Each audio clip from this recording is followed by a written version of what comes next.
அனைவருக்கும் வணக்கம். என்னோட சேனலை சப்ஸ்கிரைபர் பண்ணிக்கோங்க. அதாவது ஜூன் மாதம் 22ஆம் கார்த்திகை தீபம் சீரியலில் என்ன நடக்குது அப்படின்னு சொல்லிட்டு பார்க்கலாம் வாங்க. அங்கே பார்த்தீங்க அப்படின்னா அந்த அம்மா அதாவது இந்த கோமா ஸ்டேஜில் இருக்கக்கூடிய தன்னோட மகன் ஆஸ்பத்திரியில் இருக்காங்க. அவங்க எப்படியாச்சும் இந்த கல்யாணத்தை நிறுத்தணும், அந்த மருதுவை பற்றி உண்மையை சொல்லணுன்ட்டு ஆஸ்பத்திரிக்கே வந்துடுறாங்க. அதுக்கப்புறம் பார்த்தீங்கன்னா கார்த்தியை பார்த்து எப்படியாவது சொல்லலாம்னு சொல்லிட்டு வராங்க. கார்த்தி வேக வேகமாக காரில் கிளம்புறாங்க. அச்சோ கார்த்தி கிளம்பி போயிட்டாரே, தம்பின்னு கூப்பிட்டுக்கிட்டே ஓடுறாங்க. ஒன்றும் முடியல. சரி நம்ம வேறு அந்த பொண்ணுக்கிட்டே போய் சொல்லிடலாம் அப்படின்னு சொல்லிட்டு பொண்ணு பிள்ளைகிட்ட சொல்கிறதுக்காக போகிறாங்க. அங்கே 2 பேர் நின்றுட்டுருக்குறாங்க. எங்கள் பொண்ணு ரூம் எது அப்படிங்கிறாங்க. அந்த ஃபஸ்ட்டில் போயிட்டு இந்த 2வது ரூமு தாங்க பொண்ணு ரூமு அப்படிங்கிறாங்க. சரின்ட்டு அங்கே போகலான்ட்டு பொண்ணு ரூம் நோக்கி போய்கிட்டு இருக்கிறப்ப சந்திரா சாமுண்டி சைடு தங்கச்சி காட்டியே பேசிட்டு இருக்கிறாங்க. அப்போ இருந்துக்கிட்டு அங்கே இருக்கிறவங்களாம் சொல்கிறாங்க, உங்கள் அக்கா பொண்ணு கல்யாணம், நீ தான் சந்திரா முன்னாடி நின்று பார்க்கணும் அப்படி இப்படின்னு சொன்ன உடனே இந்த பொண்ணு சொல்கிறாங்க, ஓ இவங்க தான் பொண்ணோட சித்தியா, அப்போ இவங்கக்கிட்ட நம்ம மருதுவை பற்றி எல்லா உண்மையும் சொல்லிடலாம், சொன்னோம்னா கண்டிப்பாக நமக்கு ஒரு நியாயம் கிடைக்கும் அப்படின்னு நினைக்கிறாங்க. ஆனால் அவங்க தான் ஒரு வில்லியே அப்படிங்கிறது இவங்களுக்கு தெரியல. ஆனால் இங்கே இருந்துட்டு அங்கே போகிறாங்க. போயிட்டு நீங்கள் தான் பொண்ணோட சித்தியாங்கிறாங்க. ஆமாம் நீங்கள் யார், என்ன விஷயம் அப்படிங்கிறாங்க.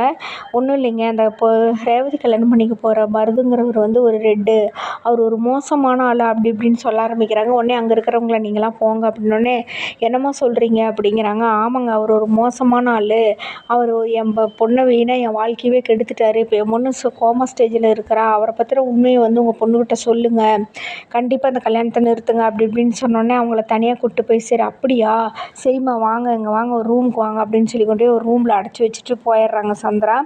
இங்கேயே கடடி அப்படின்ட்டு போச்சு. இந்த மருதுவுக்கு கொஞ்சம் கூட அறிவே இல்லை, அவள் இங்கேயே வந்துட்டா, இவன் என்ன தான் பண்ணிகிட்ருக்கிறான் அப்படின்னு சொல்லிட்டு மருதுகிட்ட போய் எல்லா விஷயத்தையும் சொல்கிறாங்க. இந்த மாதிரி அவள் இங்கேயே வந்துட்டா, அவ்வளோதான் அவள் சொன்னான்னா அவ்வளோதான், இந்த கல்யாணத்தை நிறுத்தி விடுவாங்க அப்படி இப்படின்னு சொன்னோன்னே, சரி அவள் இருக்கட்டும் நான் போய் பார்த்துக்கிறேன் அப்படின்னு சொல்கிறாங்க. அதுக்கப்புறமா இருந்துக்கிட்டு என்ன செய்கிறாங்கன்னா, அந்த மருது அங்கேருந்து வராரு. வந்த உடனே முகமூடி போட்டுட்டு உடனே இந்த அம்மா நீங்கள் யார் என்ன அப்படிங்கும்போது, நான் யாருன்னு தெரியணுமா அப்படின்னு முகமூடி கழட்டுறாங்க. உடனே அட பாவி நீயா, என் புள்ள வாழ்க்கை அநியாயமாக கெடுத்துட்டியாடா, இப்போ இன்னொரு புள்ள வாழ்க்கையும் கெடுக்க போறியாடா, நீ நல்லாவே இருக்க மாட்டேடாங்கிறாங்க.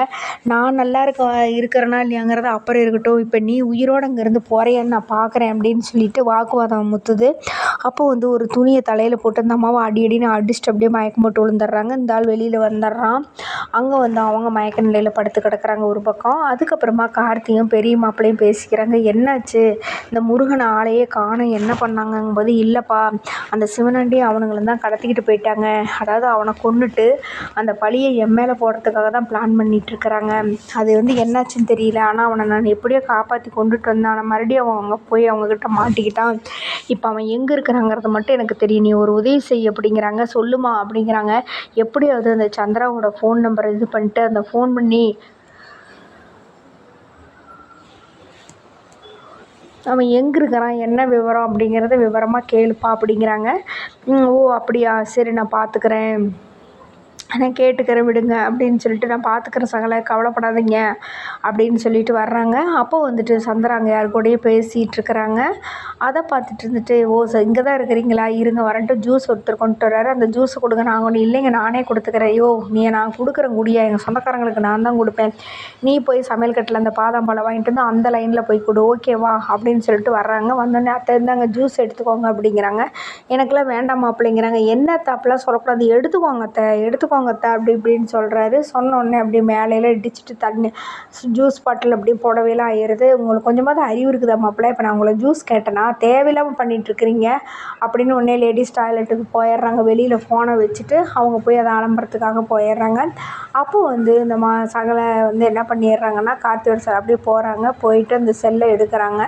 செல்லை எடுத்துகிட்டு சரி இதுதான் நல்ல சாக்கு அப்படின்னு சொல்லிட்டு எப்படியாவது சந்திரா அவங்க குரல்லையே நம்ம பேசிடலாம், அப்போ தான் அவன் எங்கே இருக்கிறான்னு கண்டுபிடிக்க முடியும் அப்படின்னு சொல்லிட்டு ஃபோன் பண்ணுறாங்க. அவனே சிவனாண்டியும் அவங்களும் பார்த்திங்கன்னா அந்த பையனை கடத்தி வச்சுக்கிட்டு அங்கே உட்காந்துருக்குறாங்க. அவனை கொல்றதுக்காக ட்ரை பண்ணிகிட்ருக்குறாங்க. சார் என்னை விட்டுருங்க சார்னு அந்த முருகன் கதறிட்டுருக்கிறான். அப்போ சந்திரா இதுக்கு நேரத்தில் ஃபோன் பண்ணுறேன். என்ன சந்திரா அப்படிங்கிறாங்க. ஏங்க அந்த முருகனை பத்திரமா தானே வச்சுருக்கீங்கங்கிறாங்க. ஆமாம் அவன் இங்கே தான் இருக்கிறான், அவனை கொன்னுட்டு அந்த பழியை கார்த்தி மேலே போடுறதே எங்களோட பிளான் அப்படிங்கிறாங்க. சரி அவன் சேஃப்டியாக பத்திரமா தானே இருக்கிறான், எந்த இடத்துல இருக்கிறாங்க பத்திரமா, நீங்கள் அப்படி என்ன பத்திரமான இடத்துல தானே வச்சுருக்கீங்க அப்படிங்கும்போது அந்த இடத்த எல்லாமே சொல்லிடுறாப்புல. குடோன்னு அந்த இது எல்லாமே அட்ரஸ்லாம் சொன்ன உடனே, ஓ அப்படியா சரிங்க பத்திரமா இருங்க அப்படின்னு சொல்லிட்டு நான் வச்சிட்றேன் அப்படின்னு சொல்லிட்டு ஃபோனை வச்சிட்றாங்க. மாட்டிக்கிட்டடா அப்படின்னு சொல்லிட்டு அந்த ஃபோனை கொண்டாந்து சந்திர ரூமில் வச்சுட்டு இவங்க பாட்டில் போகிறாங்க. போயிட்டு சகலைக்கிட்ட சொல்கிறதுக்காக போகிறாங்க. அதோடு பார்த்திங்கன்னா எபிசோடு முடியுது. நாளைக்கு எப்படியாவது அந்த முருகனை காப்பாற்றுவாங்களா, ரேவதி கல்யாணம் எப்படி நடக்கும் அப்படிங்கிறத வெயிட் பண்ணி பார்ப்போம். நன்றி.